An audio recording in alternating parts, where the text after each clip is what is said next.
Ce monsieur qui a envoyé les enfants dans la rue pour perpétrer ces actes de banditisme et de vandalisme, d'abord il va assumer ça sur sa conscience et il va payer. Parce qu'il n'y aura pas de concession pour ces bandits qui ont détruit les documents de nos enfants. Il va payer ça sur terre et il va payer ça chez Allah.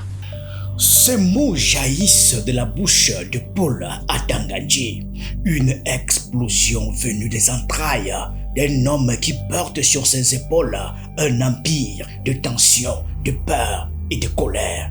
Sa voix, une mitrailleuse saccadée, martèle chaque mot avec une rage volcanique prête à engloutir quiconque oserait défier son autorité. Son regard en feu comme un brasier éternel transperce les âmes et sème la terreur même dans les cœurs les plus intrépides. Dans cet instant suspendu, le ministre devient l'incarnation d'un ouragan de répression, un shérif armé d'un bras sévère dont la justice ne connaît ni pitié ni répit. Il va assumer ça sur sa conscience et il va payer. Parce qu'il n'y aura pas de concession pour ces bandits qui ont détruit les documents de nos enfants. Il va payer ça sur terre et il va payer ça chez Allah. Il va payer, il va payer, il va payer. Une répétition obsessionnelle qui résonne comme un glas lugubre qui annonce non seulement une sanction, mais l'effondrement possible d'une illusion, d'un rêve, d'une liberté. C'est tout le Cameroun qui semble vibrer sous la pression de cette menace, devant cette promesse de châtiment sans retour. C'est un avertissement cataclysmique, un bulldozer vocal qui balaie toute contestation, un hurlement apocalyptique d'un homme dont la colère est un raz-de-marée, prêt à tout submerger sur son passage. La peur n'est pas une idée. C'est un volcan en éruption, un orage qui gronde dans chaque fibre de son être, faisant de Paul Atangandji le gardien impitoyable d'un ordre qu'il est prêt à défendre jusqu'à la dernière étincelle de rébellion. La peur ici n'est pas un concept, c'est un animal vivant, un monstre enragé, un volcan en éruption qui projette des pluies de feu dans le cœur. Elle coule dans la pièce, glisse dans les veines, s'insinue dans les esprits. La peur devient une présence, un souffle, un poids sur la poitrine. Elle devient presque palpable. On pourrait la toucher, la prendre dans ses mains, sentir son froid et sa morsure. Et puis, derrière cette façade impassible, un détail. Un souffle trop court, un tremblement à peine contenu, une paupière qui bouge. Et là, dans ce micro-frisson, on lit l'émotion cachée, enfouie, celle d'un homme qui sait que la bataille qu'il mène est immense, violente et solitaire. Une solitude abyssale où chaque décision peut faire basculer un destin, un peuple, une paix fragile. Dans ses yeux brûlants, on devine la fatigue du guerrier qui ne peut se permettre de tomber même quand le monde entier s'effrite autour de lui. La peur pénètre les murs, circule parmi les prisons. Elle enveloppe chacun comme une brume lourde. Chacun sent qu'un avenir terrible se dessine, un avenir où la justice pourrait être une ombre, un cri ou une cendre. Puis vient la cible de cette colère. Il s'adresse aux figures politiques qu'il accuse d'avoir sémé le trouble, fomenté la crise, soufflé sur les braises de l'après-élection. Il vise Issa Chiroma Bakary directement sans détour. Il accuse de manipulation, d'incitation à la révolte, d'avoir embrasé la jeunesse comme on jette une allumette sur un champ de dynamite. Il l'accuse de nourrir l'insurrection par la propagande, les réseaux, les rumeurs, les narcotrafics présumés. Les mots sont lourds, les mots sont violents.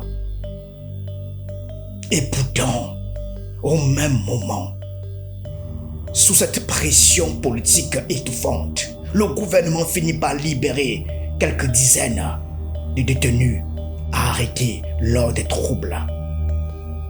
Une concession arrachée dans la douleur. Une ouverture de porte qui claque à moitié. Une goutte d'eau pour éteindre un océan de cris. Mais Issa Chiroma Bakari ne se satisfait pas de cette libération partielle. Il se lève, lui aussi, avec une colère différente, une colère qui pleure autant qu'elle accuse. Il dit que ce n'est rien. Il dit que ce rien du tout, que des milliers restent encore enfermés, que ceux qu'on lâche, que ceux qu'on relâche ne sont qu'une minorité perdue dans une foule de souffrances. Il dit que des mineurs, des enfants presque, ont été avalés dans la machine carcérale. Il dit que ces libérations ont l'odeur du symbole, pas celle de la justice. Et dans cet affrontement de colère, on voit un pays entier qui cherche sa vérité dans les cris des hommes. Un pays qui pleure et qui pleure en silence. Issa Chiroma. Camerounaises, Camerounais, mes chers compatriotes, mesdames et messieurs, il y a quelques jours, j'ai donné au régime illégitimiste un délai de 48 heures pour procéder à la libération immédiate de tous les prisonniers politiques et détenus arbitraires. Dans cet intervalle, seul un petit nombre, parmi des milliers de détenus, majoritairement des mineurs, qui n'auraient jamais dû y être, ont été sortis de leur cellule. J'en prends acte. Mais ce geste reste insuffisant. Ce n'est qu'une mascarade visant à endormir nos populations. Ils sont encore très nombreux, trop nombreux, en détention. Et les arrestations continuent. Le régime a choisi de mépriser cet appel comme il a méprisé vos votes, vos voix et même vos vies. Depuis, je me suis tu. J'ai écouté. J'ai observé. Il est donc de mon devoir aujourd'hui de rompre ce silence. La série de violences qui a profondément meurtri la conscience nationale n'est pas un simple épisode sombre. C'est une plaie encore ouverte. C'est une blessure qui suppure depuis des jours, des nuits, des semaines. Un drame que personne ne parvient à oublier parce qu'il a laissé derrière lui des cris qu'on entend encore. Dès l'annonce contestée des résultats de l'élection présidentielle du 12 octobre 2025, le Cameroun est en deuil. On a vu un peuple brisé, poussant un dernier cri après des années d'espoir étouffé. Et ce cri a rencontré des balles à Douala, dans les ruelles serrées de Niobel, dans les avenues de Bonamou Sadi. La colère a explosé comme une grenade. Et la ville s'est retrouvée projetée dans un cauchemar éveillé. Des corps courant dans tous les sens, des immeubles qui brûlent, des morts, des vies arrachées au hasard d'un tir, un détour des murs, au bord d'un trottoir, des familles qui ce jour-là ont dû apprendre que leur maison ne sera plus jamais la même. Les scènes sont insoutenables. Les rues bloquées par des barrages improvisés. Des enfants portant des chiffons imbibés d'eau pour lutter contre les gaz. Des mères traînant leurs petits par les bras en hurlant de peur. Des coups de feu qui retentissent dans les nuits noires comme des malédictions jetées sur toute une génération. Dans certains quartiers, la panique est devenue un mode de respiration. Chaque coup de feu arrache un morceau d'âme. Chaque silhouette suspecte fait bondir des cœurs déjà meurtris.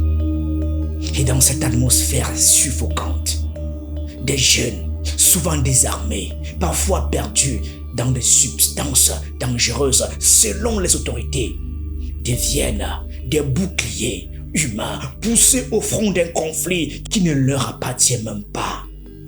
Des enfants presque envoyés dans une tempête dont ils ne comprennent pas. Ils ne comprennent que le rugissement. Les actes de naissance depuis 1968 ont été complètement détruits. Les documents de recettes des finances ont été détruits. Et il nous est revenu qu'ils ont brûlé tous les bâtiments. Ils sont revenus le lendemain. Ils ont constaté qu'il y a certains documents qui n'étaient pas encore brûlés. Ils ont encore incendié ces documents. Partout, les forces de sécurité se déploient, telles des ombres lourdes, serrant la ville dans un étau. Les arrestations tombent comme des filets, jetés au hasard. On attrape par-ci, on attrape par-là. Des hommes disparaissent dans des pick-up. Des familles restent debout toute la nuit, devant des postes de police, suppliant, priant, espérant qu'un nom soit encore sur une liste et pas déjà dans un lieu où l'on ne pose plus de questions. La violence ici n'est pas seulement politique, elle est matérielle, elle est physique, elle est intime, elle se respire, elle colle à la peau, elle griffe le cœur. Ce pays entier avec ses attentes, ses illusions, a crié, crié, crié, et son cri s'est étouffé sous un déluge de coups. Alors, dans ce tumulte d'ombre, d'incendie et de sang, Issa Chiroma, cloué à son destin comme une épée de Damoclès, se revendique encore aujourd'hui comme le véritable président éthéré d'une république en lambeaux, malgré, dit-il, la mascarade de prestations de serment de Paul Biya. Il continue son combat de résistance, une lutte contre l'indicible, contre l'injustice qui suinte dans chaque veine. Cette terre meurtrie. Aujourd'hui, il proclame une journée nationale de deuil, non comme une simple commémoration, mais comme une déclaration de guerre à la brutalité, à l'impunité, à l'effacement des vies, pour marquer son territoire, pour défier l'autorité, pour faire trembler l'ominate. Il nomme la douleur, il nomme la peine, il nomme la mémoire de ces âmes fauchées dans la noirceur. C'est une pierre angulaire soulevée dans la tempête, une tempête ouverte dans le vent pour que chaque larme, chaque cri, chaque silence devienne un monument de résistance, une journée de deuil qui sonne comme un cri déchirant, un hurlement de chair et d'âme qui ne veut pas se taire, un appel à la paix dans un pays où la paix n'est plus qu'un mirage perdu dans la poussée du désespoir. Une journée où les drapeaux se penchent comme pour pleurer, où les prières murmurent dans l'abîme et où même le silence, dans sa lourdeur, pleure ses morts. Voilà le Cameroun. Car, dans cette conscience collective, cette tragédie ne se fasse pas. Elle saigne encore, elle raconte, elle hurle, mieux que tout discours, l'histoire douloureuse d'un Cameroun qui avance, les yeux pleins de larmes, mais qui malgré tout se veut debout. Je m'adresse à vous avec gravité, solennité et respect. Le 12 octobre 2025. Vous avez parlé. Vous avez choisi. Et pour avoir osé défendre ce choix, des Camerounaises et des Camerounais sont tombés. Tombés sous les balles d'un régime aux abois. Tombés dans les rues de nos villes, traqués, frappés, torturés. Tombés pour que triomphe la vérité. Ils étaient mineurs, jeunes, adultes, pères de famille, mères, très braves. Ils étaient des Camerounais. Ils sont aujourd'hui nos martyrs. À leur mémoire, en hommage du sacrifice et en fidélité à notre sermon commun, je vous demande de faire du vendredi 21 novembre 2025 une journée de deuil national. Cette journée sera chômée sur l'étendue du territoire national. Aucun commerce, aucun bureau, aucun service administratif ne devra fonctionner. Ce ne sera pas un jour ordinaire, ce sera un jour de silence, de mémoire, de recueillement. Je vous invite à observer une minute de silence à midi pile sur toute l'étendue du territoire national et dans la diaspora.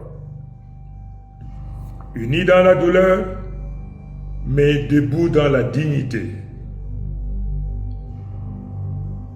J'appelle les croyants de toutes les confessions à se rassembler dans leur lieu de culte pour prier, pour confier à Dieu l'âme de nos disparus, pour sanctifier la mémoire du juste combat.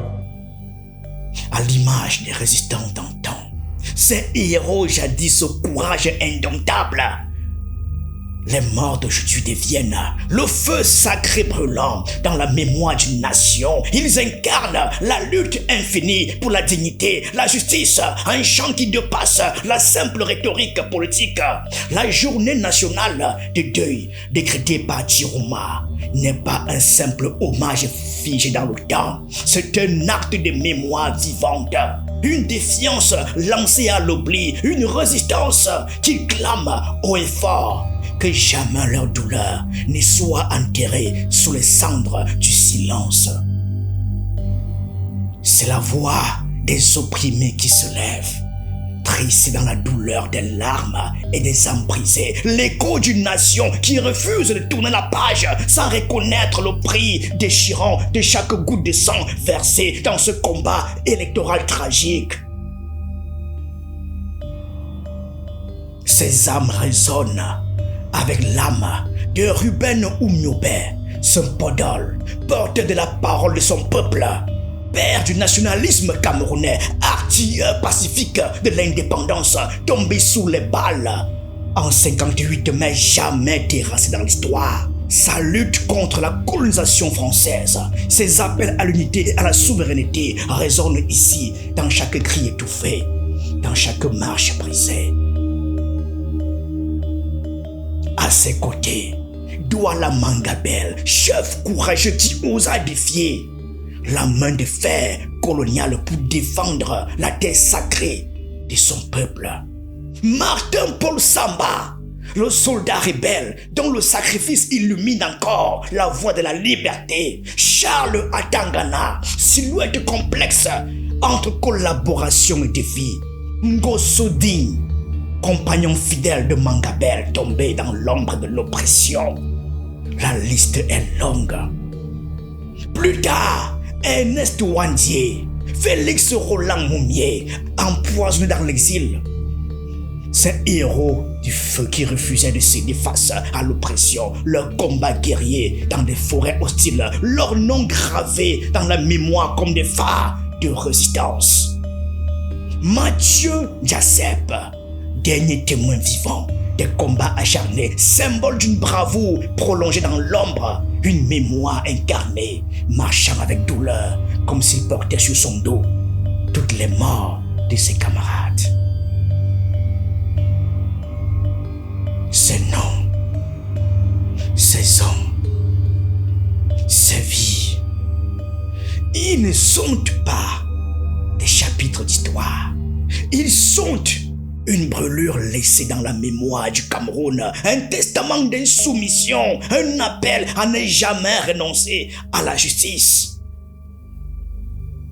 Et aujourd'hui, oui, aujourd'hui, Chiroma dit que ces morts de la crise électorale viennent rejoindre ce panthéon tragique. Il dit qu'il s'y ajoute comme une blessure de plus, une cicatrice rouge encore chaude, ouverte. Il dit qu'ils ne sont pas des victimes anonymes. Ce sont des visages, des rêves interrompus, des enfants qui ne rêveront pas leurs parents, des familles qui n'entendront plus jamais certaines voix autour de la table. Il dit qu'ils rejoignent l'homme Podol. Il dit qu'ils rejoignent Mangabel. Il dit qu'ils rejoignent les morts de 57. Il dit qu'ils rejoignent les combattants trahis, abandonnés, effacés. Et Issa Chiroma Bakari, en décrétant cette journée de deuil national, ne fait pas un geste politique. Il ouvre un tombeau. Il ouvre une brèche. Il rend leur nom à l'histoire. C'est cette offrande, une offrande à la mémoire de ces vies brisées, un acte de résistance face à l'oubli, un appel à la réconciliation, mais une réconciliation qui ne triche pas avec la vérité, qui ne négocie pas avec la douleur, pour que leur sacrifice ne soit pas vain, pour que leur sang ne soit pas effacé, pour que l'histoire enfin reconnaisse ces voix qui hantent encore le Cameroun et qui continueront de le hanter tant que justice ne sera pas faite. Ce 21 novembre ne sera pas seulement un hommage. Ce sera un acte de résistance, une offrande collective à la mémoire de ceux qui sont tombés.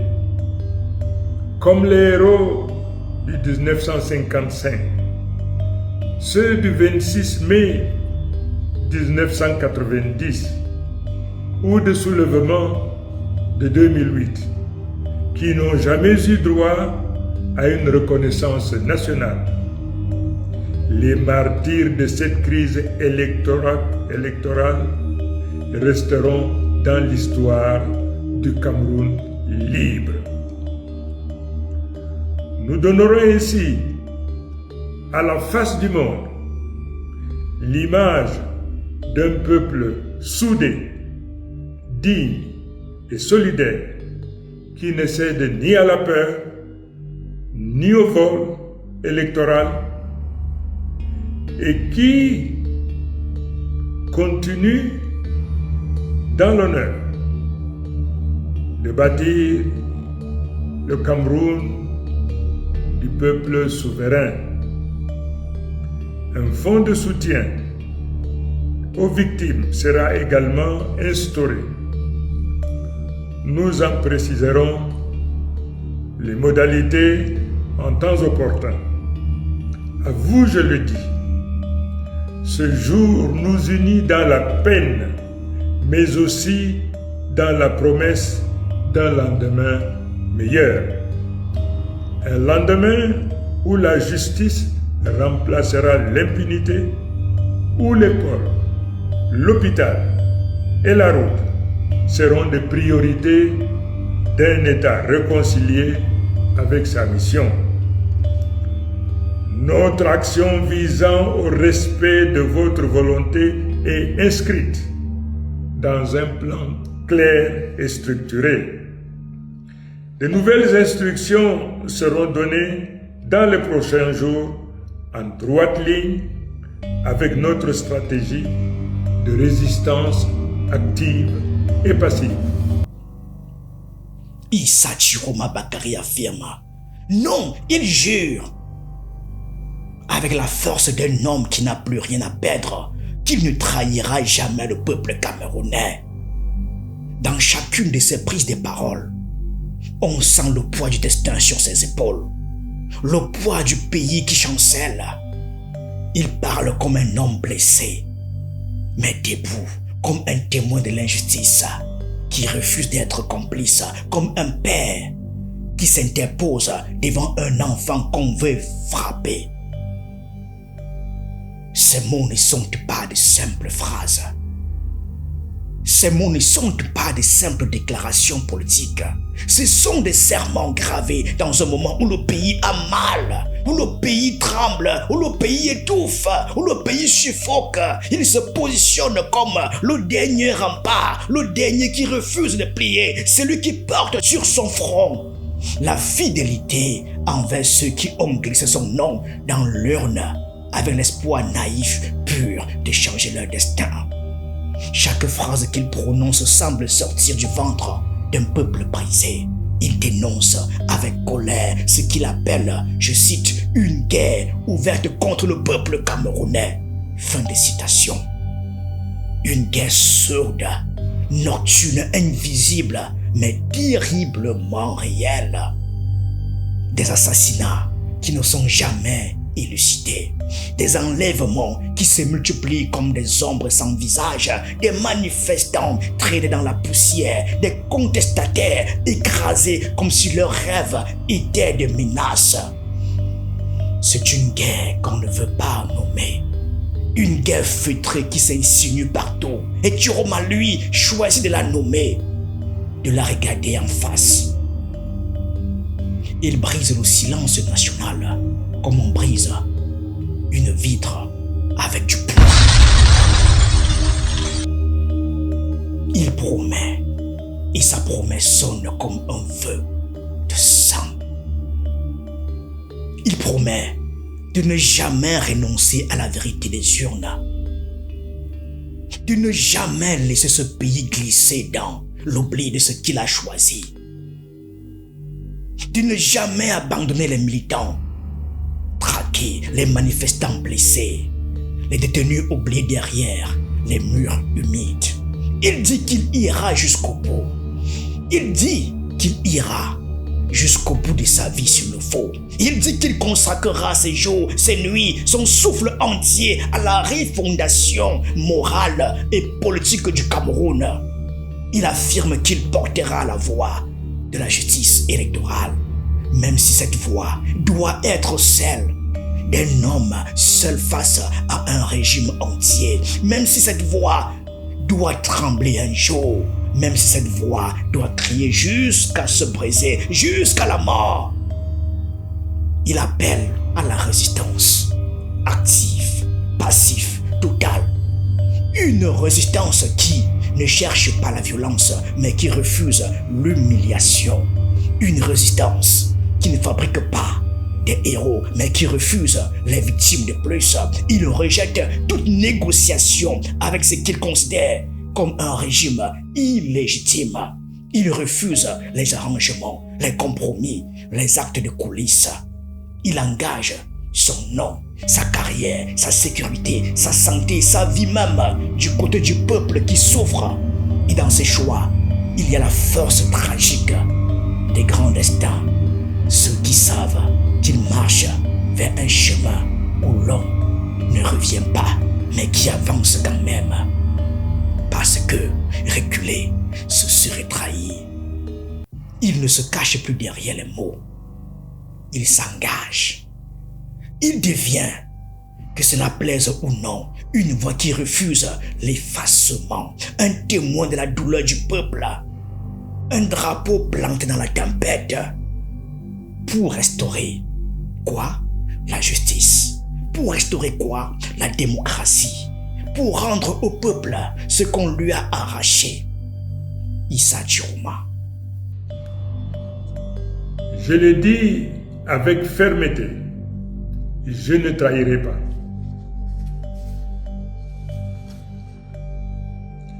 J'ai reçu un mandat clair du peuple, celui de faire triompher la vérité des urnes et d'engager la refondation morale et politique du Cameroun.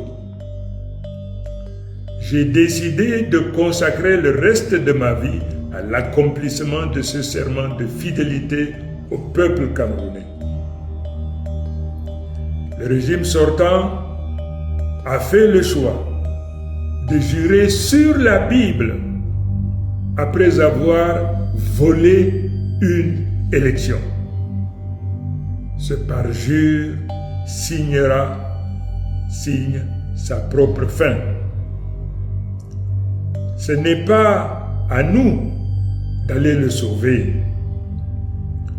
On ne négocie pas avec le déshonneur. On ne légitime pas le vol électoral par des manœuvres de couloir. Et je vous le dis, et je vous le redis, pour que nul n'en ignore. Je ne reculerai pas, je ne négocierai pas, je ne capitulerai jamais.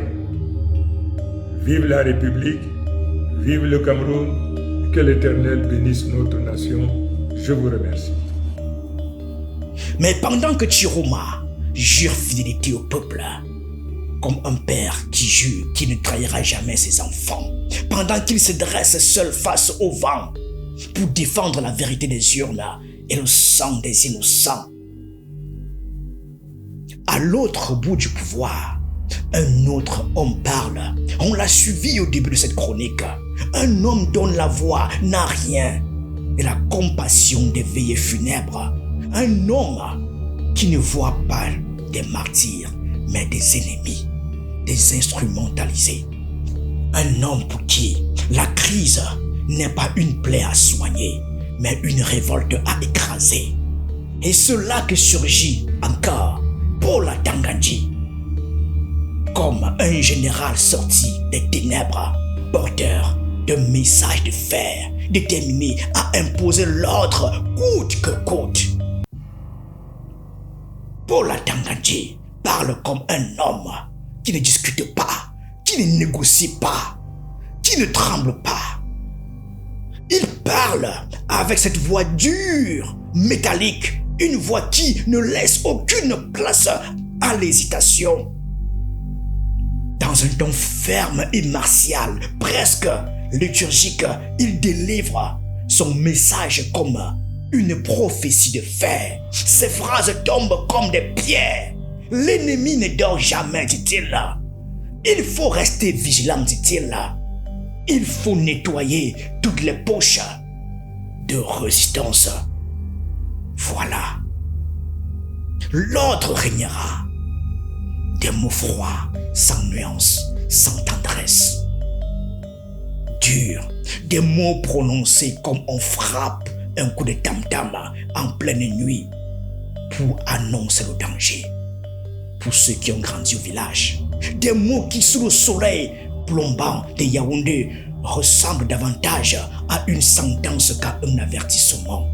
On dirait Saint Paul, mais un Saint Paul des temps sombres. Un Saint Paul aux yeux secs, brandissant, non pas l'espérance, non pas la foi, mais la menace. Devenu, depuis le début de cette crise électorale, son message ne change pas. Toujours la même partition, toujours le même ton, la même ligne, droite, inflexible. Il appelle à une répression sans concession, à écraser tout ce qui bouge, à étouffer toute voix qui se lève, à surveiller chaque souffle, chaque pas, chaque murmure des quartiers populaires, à rétablir la paix, coûte que coûte. Pour lui, tout Toute résistance est un ennemi.